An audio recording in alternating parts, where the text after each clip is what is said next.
Hi, Narissa. Hi, everybody. I'm just introduce myself real quick, and then we'll go over some of the rules. My name is Jen Barnhill. I'm a columnist with military.com and the host of Military Dinner Table Conversations. And thank you for joining today. We're going to have people trickling in here and there to join the conversation today about the military to civilian transition. And I'm really excited. We had a really great conversation this morning with the daytime guests that came. It was emotional, I would say. I don't know, Anna, if you agree about that, but it definitely had a range of emotions there. Oh, your camera's working. Good job.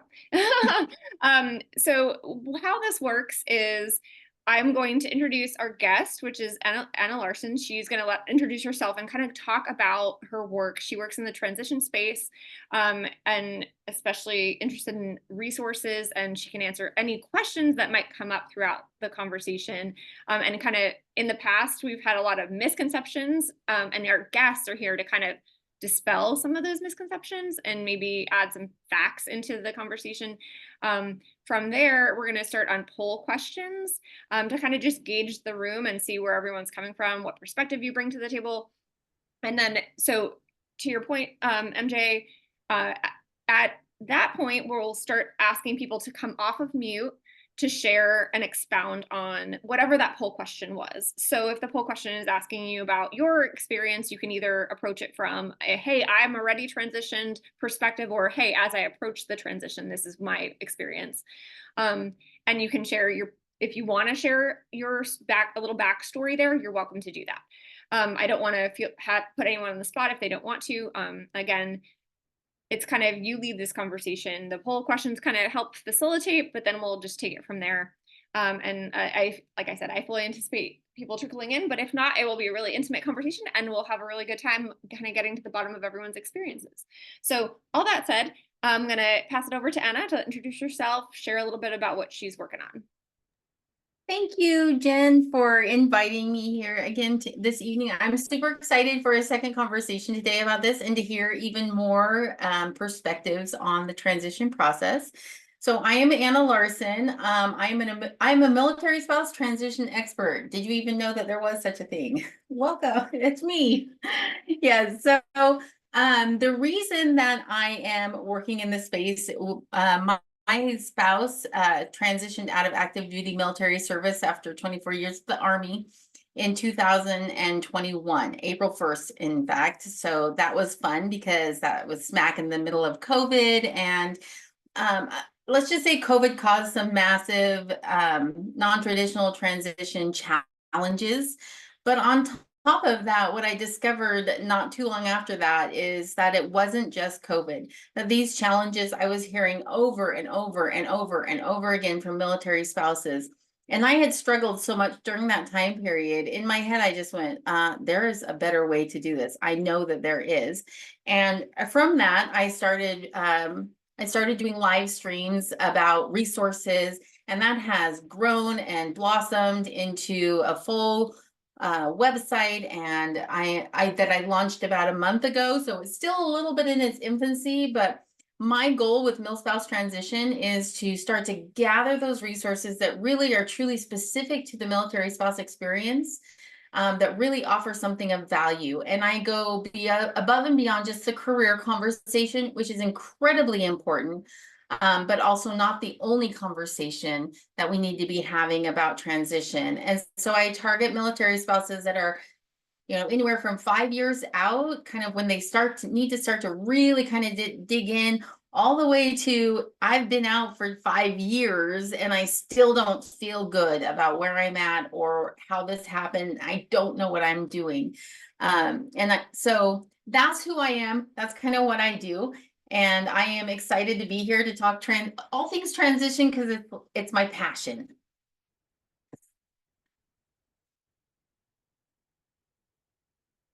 I'm muted, and my quiz was on top of my unmute button. So what I like to start off with is really a pretty generic question: is what brought you here today, and what do you want to talk about? Because I think this is important for you to lead this conversation. And poll questions are great, but I would love to hear what brought you, or how did you hear about this? Why did you want to join? Whether you are a person approaching transition or someone who's just curious, what's your perspective? And I am a reporter, so I'm okay with awkward silences. So I will sit with it. I think all of us are in that like mode where we're like, okay, if I start talking, somebody else is gonna start talking and we don't want to like step on that. I see your faces. I do. Um, so I'll go ahead and break the ice and then maybe I'll tag somebody to hit me up on the back end if they're willing. Um, so I'm here today, A, to support my very good friend, Jennifer Barnhill, because she writes amazing articles and puts a lot of stuff out. B, to offer any perspective that I could possibly give as a spouse of a transitioned service member who is a retiree. Sorry, he took off the uniform. He can retire all he wants. I'm not going anywhere. Uh, but more importantly, because there's insight in very many different dynamics that are probably going to be brought up in some of these topics.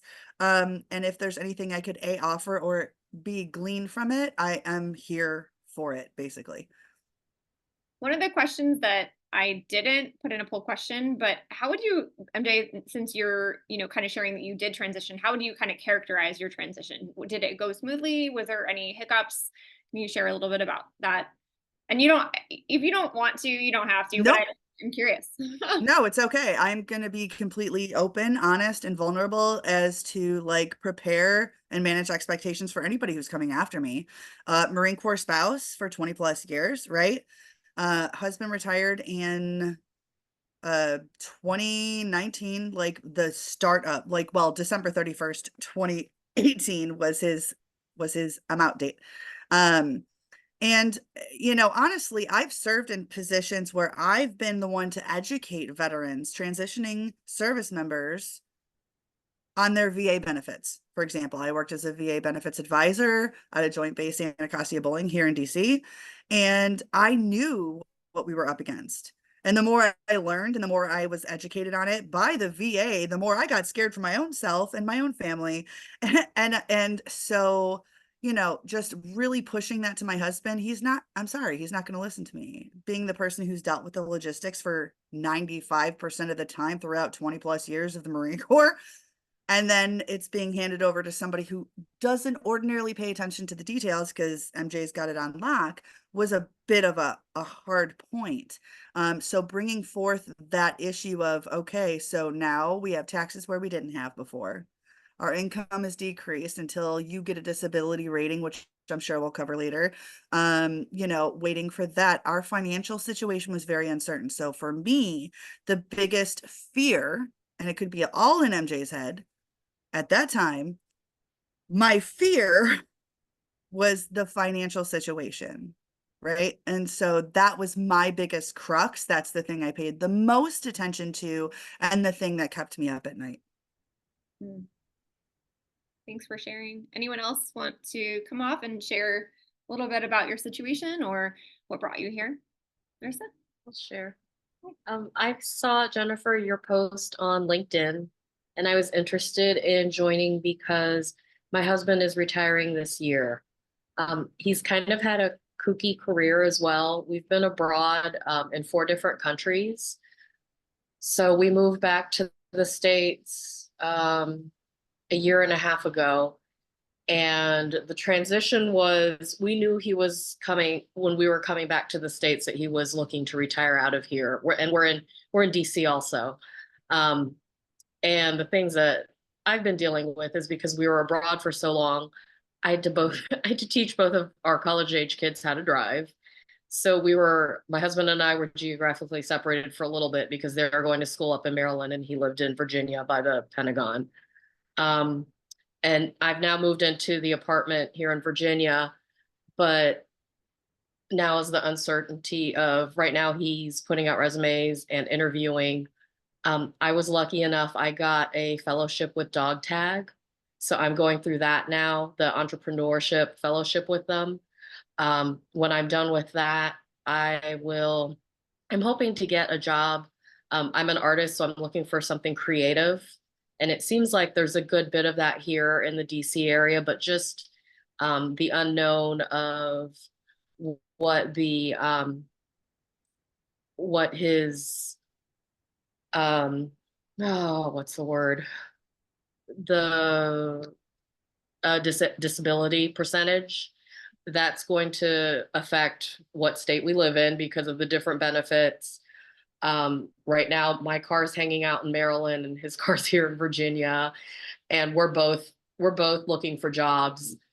So things are kind of up in the air. And then with that, we've got both of our kids in college, so we've got some money saved up. We have another car we need to buy for the other child. So we've got a lot of things in the pipeline. Most of our stuff is in storage, and it will be in storage until we buy a house, but depends on where we get the jobs. So everything's kind of lots of balls in the air, lots of questions. But I'm dealing with it, I guess. Can I ask a follow-on question? Is that all right? Sure. So, when you're talking about making decisions based on disability ranking, and I know MJ, you kind of alluded to that as well. Can you speak to what that decision-making process is like? Like, what do you think will be different? Where are you considering?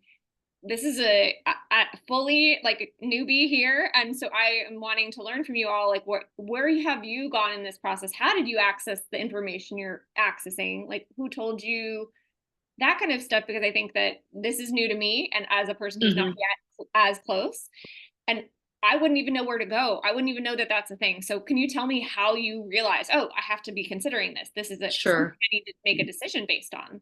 Love to hear more about that. So my husband, actually, he's a JAG.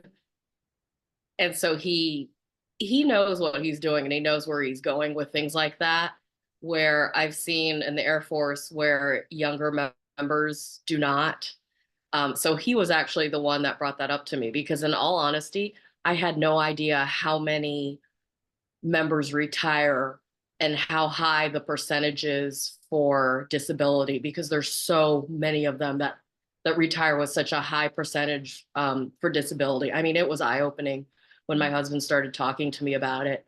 But we're looking at staying here in the DMV area. He has family up here, and then my kids are up here going to school in Maryland. So just depending on what the percentage is where we'll land. We're leaning towards Virginia right now because of the property tax. If you have 100% disability, you do not pay property tax on your home. And then one of our cars will be tax-free. So they seem to have the most advantageous rules for us. Maryland would be second, and DC, my husband said DC has like the least of all of the opportunity.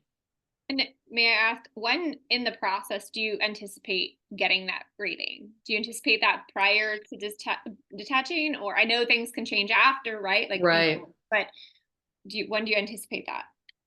So he's looking at retirement in December, and he's looking at doing all the paperwork and doing the boards and all of that before the retirement date. Thank you for sharing. You're welcome. Anyone else want to share, what brings you here? Nicole? Yeah. Good evening. I saw your post on a Facebook page. I think that was geared towards military spouse professionals in the workforce. And so my husband is going to be retiring from the Army, not this summer, but the following summer. So we got a little bit of time here. So I'm looking forward to hearing more about your all's experiences and take notes and as to what's coming next for us and what to look for coming down the pike. I don't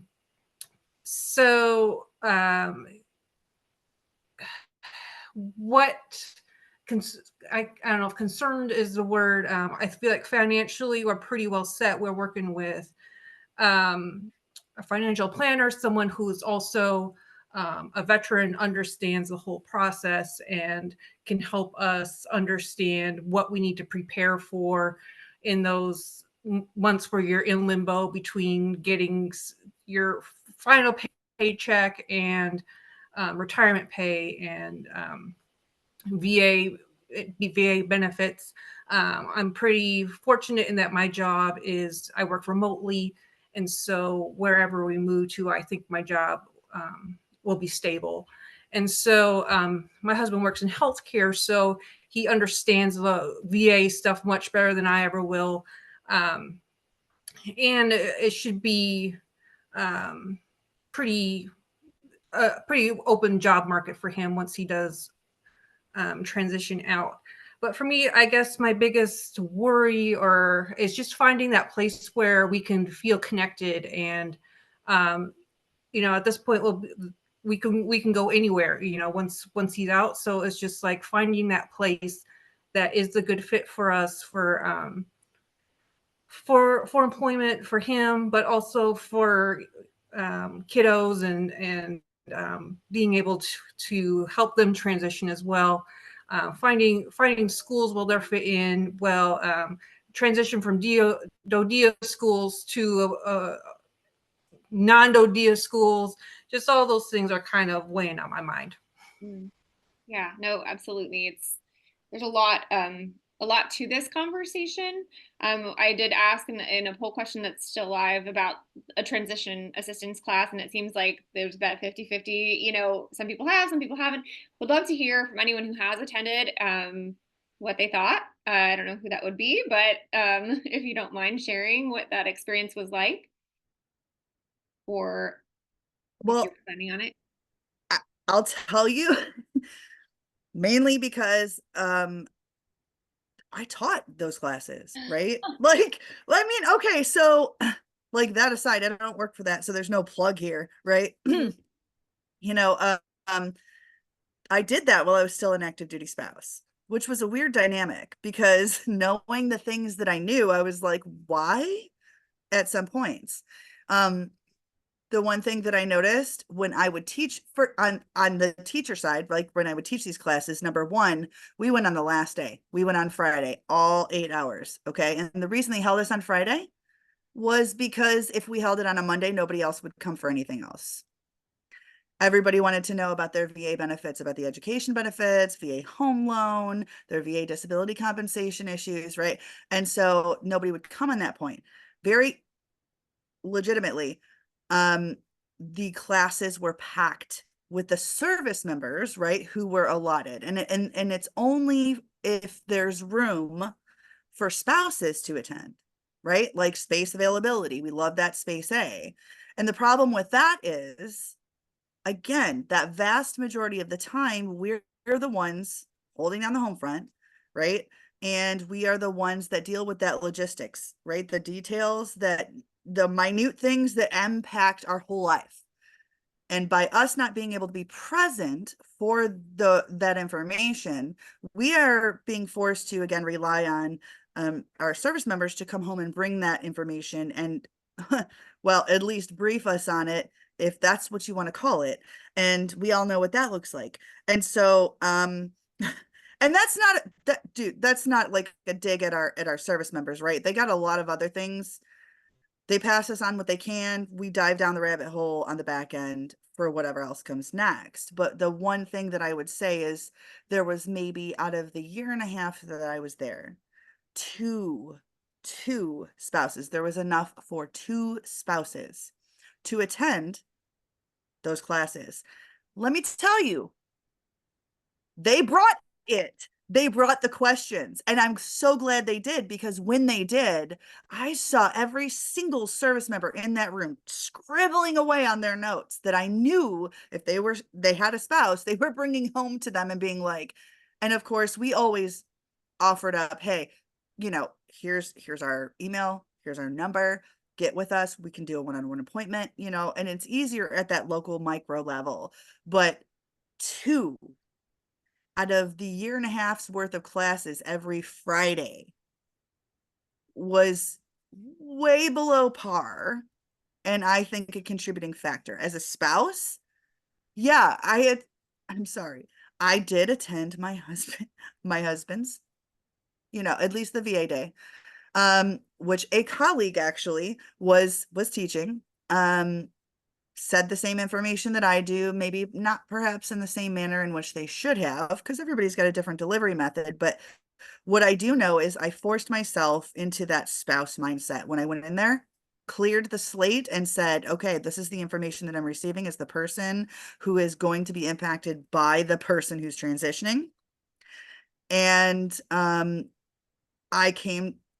taught the same curriculum that I taught, and I still walked away with questions, if you can even believe that.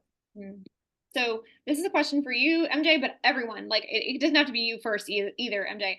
Like if you were to attend a class, what type of information would you find useful in that class? Is the class the right format? Is there some other format that you would find useful that maybe hasn't been produced? There's a lot of resources in the military community, but we don't access them the way that I think, for as many resources as there are, we're not taking advantage of all the resources there are. So does that mean that those resources are not the right resources, or they're not in the right format that we need?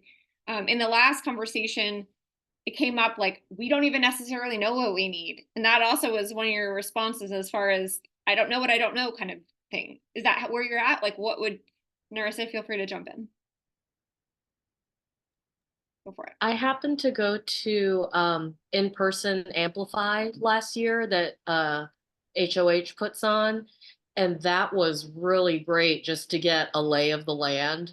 And at that point, I knew I was interested in entrepreneurship, and they set me up with an entrepreneur as my mentor. But yeah, they talked about Salesforce, which I've heard it thrown around, but I know nothing about it. So I learned about that there. And then, just all the opportunities that they had open for spouses, and those programs that you could get into. I think that would have, when I heard all of that, it made me feel good that there was so much opportunity. But previous to that, I didn't realize how many opportunities and how many companies and nonprofits were really on the forefront of. It seems like there's a lot of steam going right now in hiring military spouses, and having that was eye-opening for me. May I ask, when I asked this question, I'll share it. Everyone said that they significantly, identify with this community, and essentially everyone on this call is plugged in. We have access to resources. We know we're in the know in some way, shape, or form. This makes me wonder, like, we know there's people who are not. How did you hear about Hiring Our Heroes, Narissa? Was it because of your already established connection to the community that you kind of heard? Was it word of mouth? How did you hear about the program? How do you get? I just do a lot of research on my own. When we were in Germany, I was really active on LinkedIn, and so it came up on my LinkedIn, and I think I'm also on their email newsletter list. So I got that too. I just feel like there's so much here in DC too, which makes me comfortable here in the area. I'm not freaking out as much as I think I normally would in some of the other places where we have lived, some of the smaller towns. And then especially when we were abroad, I'm like, what am I going to do here? Just depending on the sofa. But I tend to, especially when I get to a new place, I will jump right in, not even really knowing what what I'm going to do with myself. I kind of had to scale back a little bit when I figured out I really had to teach the kids how to drive. But I tend to do a lot of research on my own and just try and find. I will go to any type of event where I can either go network or go find some new, just anything. So obviously, being involved in the entrepreneurial space, there was a resource that kind of helped connect you to that space. Are there other resources? Another, theme that has come up is that emotional and identity really is that connection. Obviously, we're jumping from maybe finding, being able to go back into your professional careers where maybe you didn't have that ability before, and now you're able to refocus yourself. What type of resources and or strategies do you all have for looking at that? Is there something that you do or are thinking about to try to manage that part of the transition? Because there's obviously financial, there's obviously all these other things, but is there anything that comes to mind? MJ, your faces are all over. I don't know if that means you're wanting to say something or not, but I mean, yes, and I truly, Nicole and Narissa, please feel free to cut me the actual off, because I mean, like, I do have a lot to say on this topic, because this is probably, out of the 20 years that my husband served in the Marine Corps, this was probably the thing that I thought about and worried me and concerned me the most, if you can believe that, right? And so a lot of what I've done was born out of fear, right? And fear is a huge motivator, right? We already know that. And like you, Narissa, I personally like tried to edge my fear by researching, right? I just felt like the more knowledge I had, the more I felt like I had control over that situation, right? The fact of the matter is, it's still military life, right? It's still Murphy's Law crawling straight up our rear end. It's still that dynamic. And that's the way that I dealt with it, was to try to find some level of control. And I will tell you that emotional piece, like, I've written articles for Military Spouse Magazine, for the National Military Family Association. Like, my stuff is quoted in peer-reviewed journals about transition. And it's equated no different in my mind as the cycle of emotions during deployment. Right? Like, there is a legitimate cycle, like you have your anticipation, then you have, I got this, followed by the end where, like, again, the anticipation of that person coming home. But when that person comes home, you don't, like, it's not just this magical moment where everything is now okay, now and forever, when you meet them on the flight line and you run into their arms with your hair perfect and heels on. No, it's messy. It's so messy. And I knew it would be, right? And so, just like anything else, when a change occurs, you adapt to that change, but you also have to sustain that change. Okay. And you have reintegration to connect with, because the deployment's not over when they get back. The same thing applies to transition. When you transition, the way it was explained to me before I did was, hey, MJ, think of it like this. You know how when you have to go through reintegration after a deployment or a significant period of time away? Okay. Take a really long deployment, 20 years. And now you have to reintegrate as human beings that have changed throughout the course of this life in the military. And now what? So I've heard that, just anecdotally, no data behind it, there should be, write it down, that while it usually, if there's a 6-month deployment, probably takes 6 months to a year to reintegrate, to become and have that dynamic. When it comes to transition out of the military, it takes up to 3 years if you serve 20 plus years. And that's just anecdotally from what I hear from people who transitioned before me. And that's knowing that before I actually did. So I walked into it knowing that there was going to be an emotional roller coaster. The biggest thing that I would always say is that, even though I used to tout, hey, you might want to have a conversation with your service member well before you transition out of the military, right? Like, that should start on day one. You should start talking about transition on day one. But I honestly believe that you should talk to them about roles, responsibilities, lifestyle. Like, I was like, oh, we're gonna go home from Michigan, like, we're gonna go back to Michigan, I'm gonna run for office. I totally have like an exploratory committee already going. As long as I make it back here by this day and establish residency, like, I'm good to go. My husband's like, there's nothing there for me, we're not going back. And I said, like, that was a conversation that happened 2 months before his like terminal leave. And I, of all people, should have known to have that conversation beforehand, especially if I wrote it. That didn't happen. I was butthurt, not gonna lie, but he's not wrong. And we're in this together, no different than military life. And so that was a thing.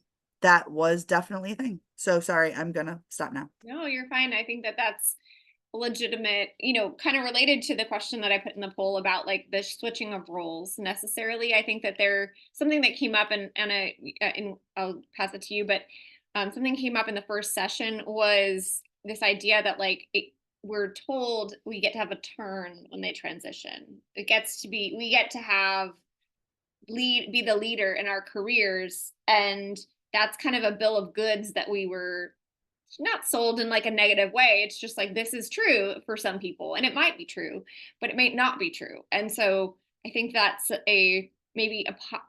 there's nothing like the loss of a missed expectation that can impact you negatively as far as identity and so I think that has come up. So I'd love to feel free to talk about that later, but Anna, I know you raised your hand, so go for it. Yeah, no, I wanted to jump in because you said so many good things, MJ, like seriously, like as you went through that whole process. And the more I talk to military spouses specifically about the transition process, and both when they're nearing it and then after it's over, there's two sides to it, really. There's that emotional side where you're dealing with your own emotions, your service members' mental health, your children's mental health, your dog's mental health for that matter, right? And all the things that go along with that. And then there's this heavy duty tactical to-do list. That's all the things like file your VA claim and figure out where you're going to live and get your house, get your moving date set and find the new school for your kids, like, right? These are all these things, and the two mesh, but they're also very separated when it comes to transition, because as military spouses, what I found is we very frequently put off that emotional side to deal with the tactical side, and we never make it back to the emotions. So one of the things I hear very frequently, and this your 3 years after statement, this is, I think, where it comes from. And I would even say it's further than that. I have military spouses that are 7, 8, 10 years out calling me saying, I'm still not there. I don't know what I'm doing. I still feel lost. I wish my husband would go back to active duty. Like, they really have struggled through this process. And I think it's because they've never turned back to that emotional side and dealt with the loss of identity and community and who they were, other than just being a military spouse in that sense. And not just, I hate that word. So other than being a military spouse, right?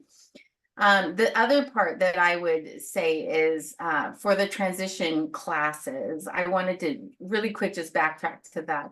There is TAP, which is for the service member. And like MJ mentioned, it's space available for spouses, but there are other programs out there as you're nearing transition that will cover a lot of things, not necessarily TAP, but if you're interested in other very specific things, like there's one I can refer you to for kind of that finding your purpose kind of thing. There's others that are very career specific, like the Amplify one that you mentioned, Narissa.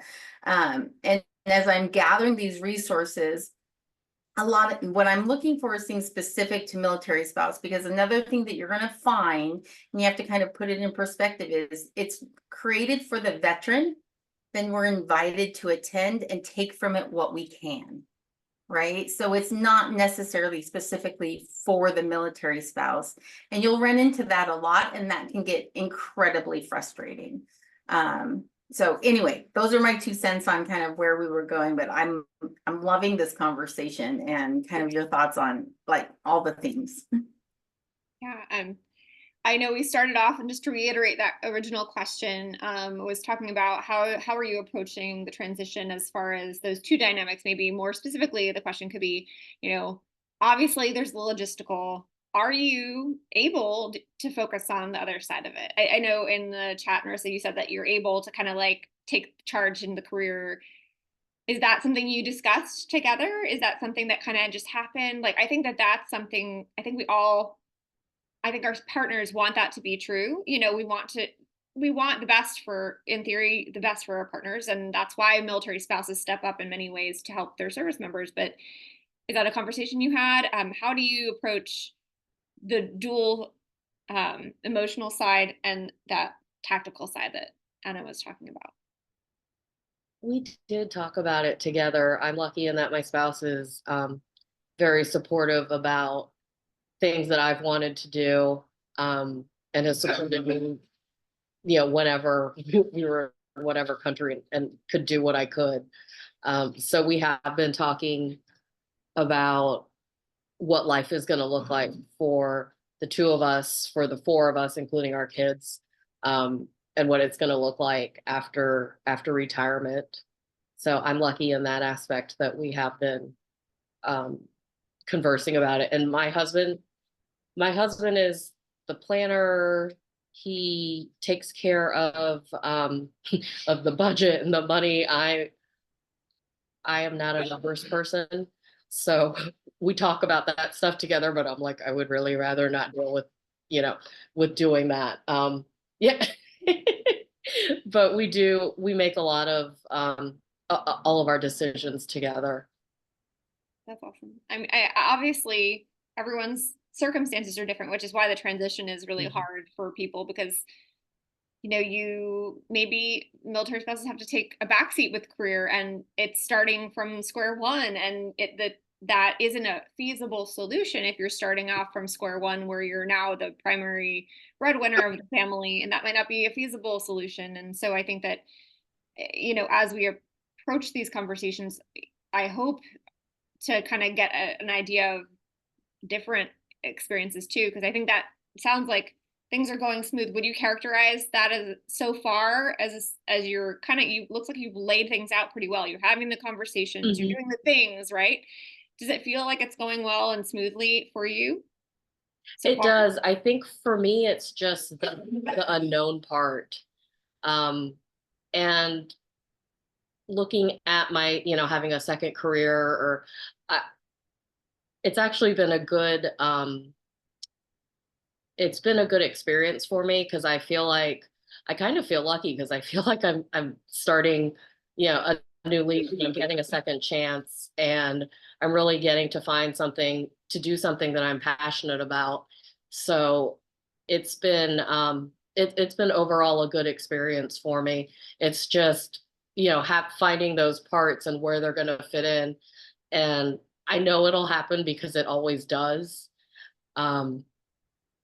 So not knowing hasn't been too much of a stressor for me, just because we have plans in place and things are going to fall in place for us. So.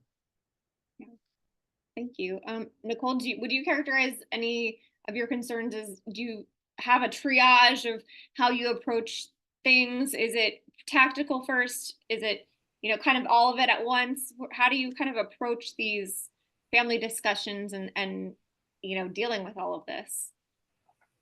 I think right now for us, since we've got some time yet until transition, the conversations have been kind of more daydreams right now as to, we would love to have this. We'd love to live in an area that offers that, or is close to this. So right now we're still kind of in that dream state. And then as we get closer and have more of an idea of employment for him and opportunities, since my job is more mobile, then I will definitely be hammering more of the tactical side of things. And I think what others have said is kind of that emotional side is put by the wayside, because the tactical is like, you have very clear due dates for certain things, and things need to happen within a certain time frame and within a certain order. So the focus is on that versus the loss that you might be feeling because of your change of identity, or the loss, or however you're feeling about leaving your particular installation, or the friends that you have there, that type of thing. So I foresee those things kind of settling after we have physically settled. And then just kind of dealing with it that way. That might not be the best approach, but that's kind of what if I had a crystal ball, that's kind of how I see it going. Yeah, thank you for sharing. I have a question kind of maybe for Anna and MJ, having, on the other side. Hello from the other side. When you look back and you're like, this was the thing I didn't know, or this is like the thing that just threw me for a loop, what would that be? You know, is there something that like we are not thinking about? Because we have, it seems like two amazing, well, like they're planning in advance, they're doing all the right things. It could go, there still could be a wrench. Like what was the wrenches that, or things that you wouldn't have expected that happened? You know, knowing both of you, I imagine you had, you know, you taught the class, MJ. There's still probably wrenches, right? So what were those? And how could we, is there anything we can do to mitigate those wrenches? Or no, is it just life? Like, which is fine sometimes. Is there an option D, all of the above? Like, no, honestly, like, oh my gosh, that's a lot to unpack. But if I were to put that kind of succinctly, was there something that I didn't foresee, knowing what I knew, which was more than what we are often afforded, right? Like I had insider information, like apparently I'm part of the crew. Honestly, if you didn't think that was by design, you're out of your mind. I literally took that job because I knew what I was about to go through within the next 3.5 years when I took that job. And everything for me was strategic. Even knowing that everything that I did, every job that I took, every initiative that I was part of, every policy that I read related to transition did nothing. I cannot impress this enough. Nothing for me or my spouse when my mouth started running when it came to expectations within our relationship, right? I spent 20 years understanding, knowing 100%. Hold on. Where will you find your, okay. Sorry, I'm so distracting. I'm going to put other, and instead of writing a thing, I'm just, that means all the things, because all of the above. Honestly, I literally would say, oh my gosh, this is what I'm learning. This is what I know. And what I know is that everybody needs to talk early and they need to talk often.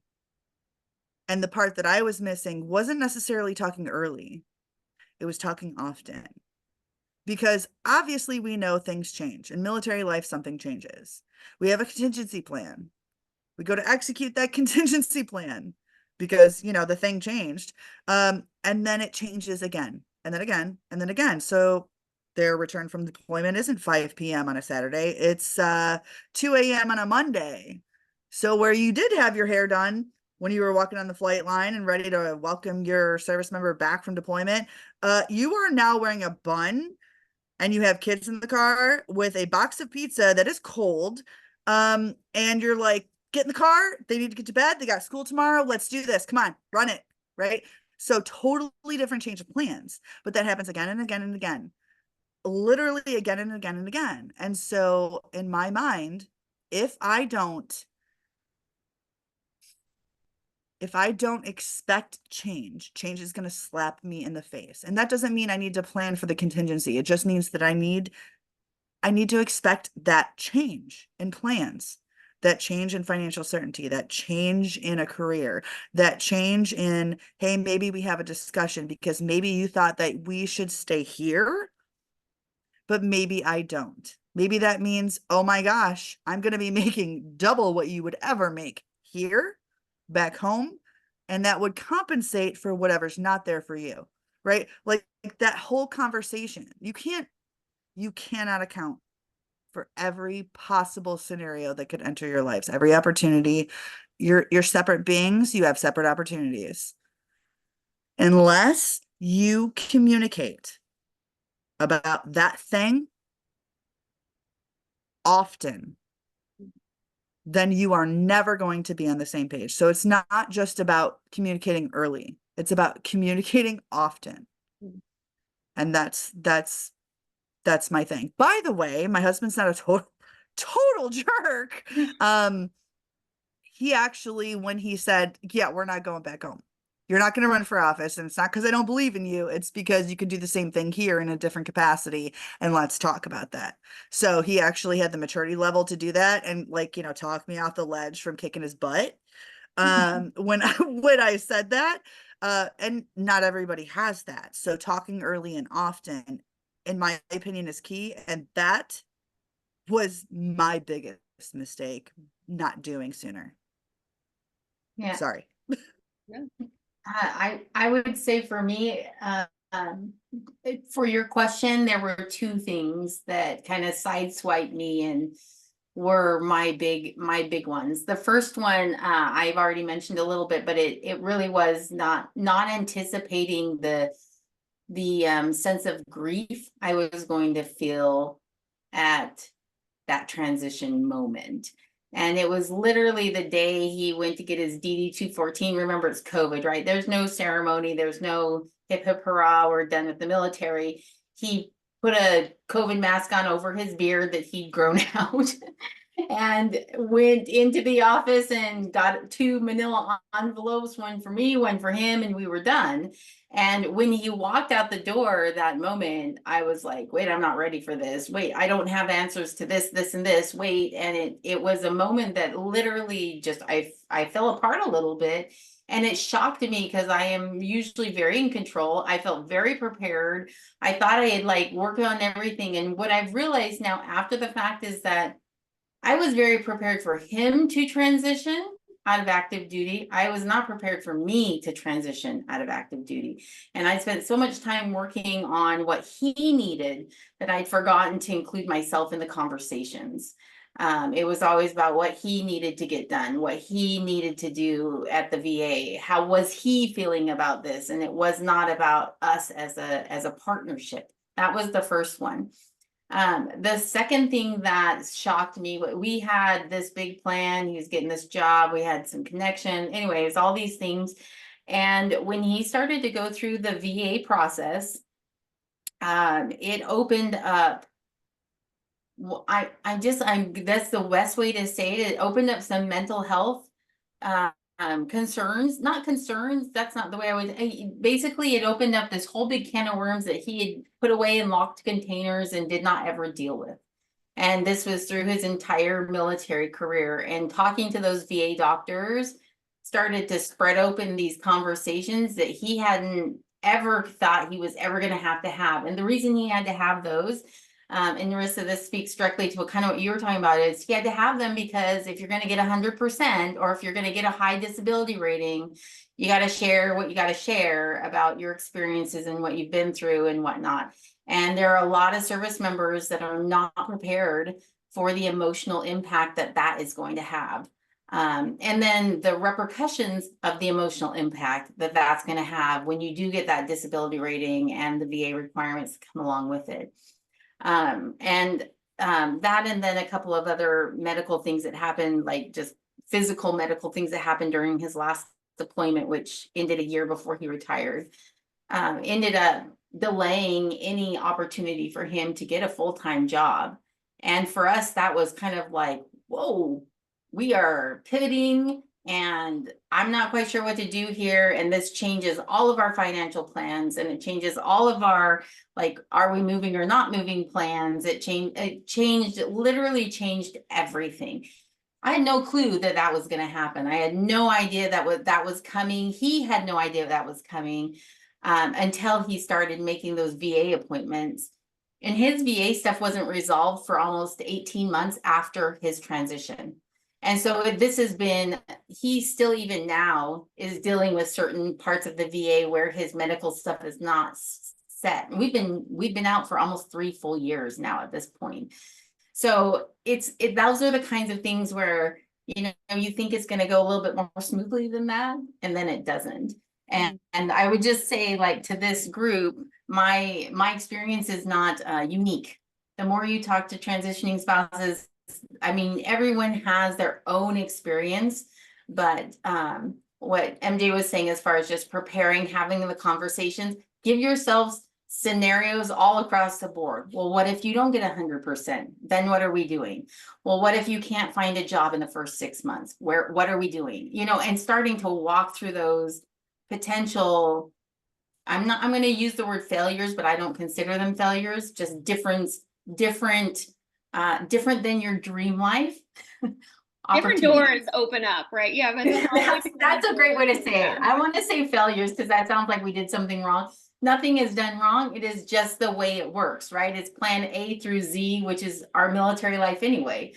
It's when you're active duty, you always have a plan B. So anyway, those were the two things for me that kind of sideswiped and came very unexpected. Thank you both for sharing. Before we, say wrap it up and everything, I wanted to give you all a chance to ask any questions or bring up a topic that we didn't get to cover. There's no way we can cover it all in an hour, and I really appreciate you all sharing your experiences, because what I end up doing is taking both of these conversations, summarizing them, and then sharing the summary. I also use them to inform the articles that I write about the community. So I often reach back out to folks from the calls to get more information, to hear a little more about your individual story. And if you know of other people who have a questions or a transition story to share, I'm always interested in hearing from people on this topic or any other, really, because these conversations change, the topic changes every month, and so hopefully we can get to talking. But I'm glad you all could join. Do you have anything else that you wanted to ask or share before we wrap up? I want to give you the floor. Go for it. One of the questions that you asked was either a resource or something that we could use. And I think having a forum like this, me being able to listen to what spouses have done before and having them share some of their feelings and their experiences have been helpful for me, because I learned quite a few things tonight. So thank you all for sharing with me. I appreciate it. Mm-hmm. I know it's like the byproduct of this is, I'm using it as a feedback loop, giving people, I hope to democratize access to press. Because I think that sometimes you have to be in the know to know someone, you have to be, connected to an organization anyway, that shouldn't have to be, and it shouldn't have to be a passion project of an organization for you to raise your voice and share your concerns. And so every topic that gets chosen out of these conversations is based on, you did a survey when you registered of the different topics you want to talk about in the future. So it's you all deciding what you want to talk about. I don't pick the topics. I just pick the most popular topics. So Nicole, if you want to share, I'd love to. Yeah, I feel like this is something that thousands of families have done before us. But if it weren't for having immediate friends who have just gone through this transition experience, I feel like I wouldn't know what I do, limited information I know now. So like just adding to what you had said, like I feel like there shouldn't be this veil of mystery. This should be easily accessed, and we should be able to easily obtain this information as spouses. So I applaud you for trying to make that easier for us all. Well, I know Anna has a lot of resources that she's going to share. Yeah, go for it. I was just going to say, can I just mention, I'm going to drop, it's growing right now. Like I mentioned, I only launched it a month ago, but I am my mission right now is gathering those resources, the stories, the conversations, and compiling them on this website. So I'm going to drop the link in there.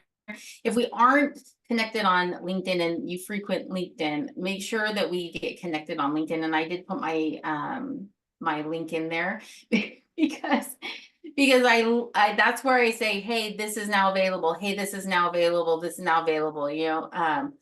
And just to this point, on Tuesday, I had a full conversation about is TAP for military spouses and where we fit into that with one of the TAP counselors with the Navy. And next week it's about EFMP families transitioning out of the military and what they need to be aware of. And so it's those conversations that are kept secret or within friends groups. I'm trying to make them available to everyone. And so I think a lot of this isn't malicious either. Like, I think that some of it is just like the structure is old and we're not accessing resources in the manner that they're available all the time. That's why Anna asked earlier, like, oh, is this conversation a different one than the one this morning? I was like, no, it's the same conversation, different people, because we live everywhere. We live overseas. We live all over. We have jobs. We can't do it in the day. And that's why we have multiple things. We have to be able to pivot, to reinvent what resources we need. So I appreciate you sharing your experiences, and please do send an email if you have anything else you wanted to share that you don't want to put on the record here, and that's totally fine. I'm going to stop the recording in a second, but if you want to stay on to ask any follow-on questions, we can be available for a little bit longer for those if anyone has any questions. But I just want to say, like, this has been, like, when it comes to, like, what do we wish we knew? Like, the number one thing is, okay, the one resource they can't cut from the military, oh, by the way, is other military spouses. So, like, that's, like, the only consistent thing we can rely on. So, hi, I see you, Narissa and Nicole and Anna and Jennifer, right? Like, this is what it's about. If I were to say, what kind of content would I want to see? What kind of things do they need to see? Like, all right, I'm not trying to date myself here. I am young, only 43, not afraid to put it out there. But I have a 25-year-old daughter who decided that I made military spouse life look so cool. She joined our club a couple of years ago and promoted me not once, but twice to Mimi. Yeah, try figuring that out. Not cool, but we live fast forward in this life, right? Military life is just boom, boom, boom. She doesn't have a recruiter up her butt, so it's on her this time. She lived military life. Anyways, it's a different dynamic as a spouse, just like it's different as me as an instructor teaching people, right? And then me going through transition. It's different for her as a spouse than it was for her as a kid. And the one thing that I keep coming back to is that every person going through transition now is ultimately going to impact when she and her service member go through transition. And I'm hoping to baby Jesus that that changes. And the only way that it can change is if there's feedback and data and press, Jennifer, as you are so eloquently doing right now. I am no joke, not even kidding you. Something just to chew on for anybody here, to include yourself, Jennifer. Okay, ready. A regularly scheduled bi-weekly, once monthly webinar where you bring on subject matter experts like our girl Anna here, who can speak to this topic. Spouses who've gone through it, about to go through it, let's get your perspective. Let's ask you about it. Let's talk to people who actually work in the transition assistance program. Let's actually talk to the DOD or the VA.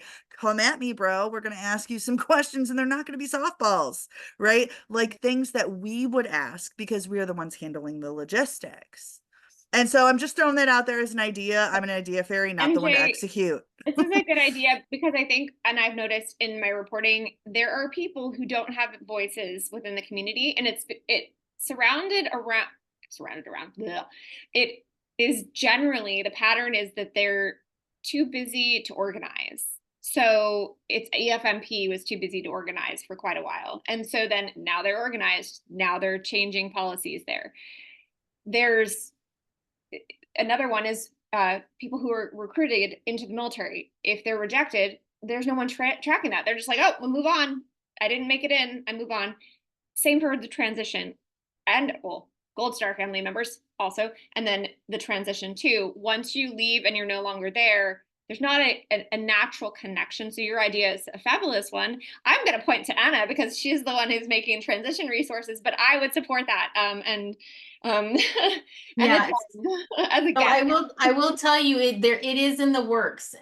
There's a gentleman who does a veteran transition roundtable every month, and he connected with me a few months ago, and we've been discussing what a MilSpouse Transition roundtable would look like. That would be held monthly, and it would be just an open invite. Come and let's talk, bring your concerns. It wouldn't necessarily even be expert guests, except for if they wanted to join, like the Hire Our Heroes people or somebody that has a resource that would be of value. But yeah, it's in the works. I promise. We're looking. I've got so many ideas, and it's still so little time in my life to get them all done. The thing that's interesting about this, I was afraid of this format. I didn't know how people were going to respond. I didn't know if we'd get trolls. And this is a smaller group. Usually they're a little bit bigger. But I'm like, is there going to be trolls? Are there going to be people who aren't going to talk? Or are there people who aren't respect the time and will keep going and take up?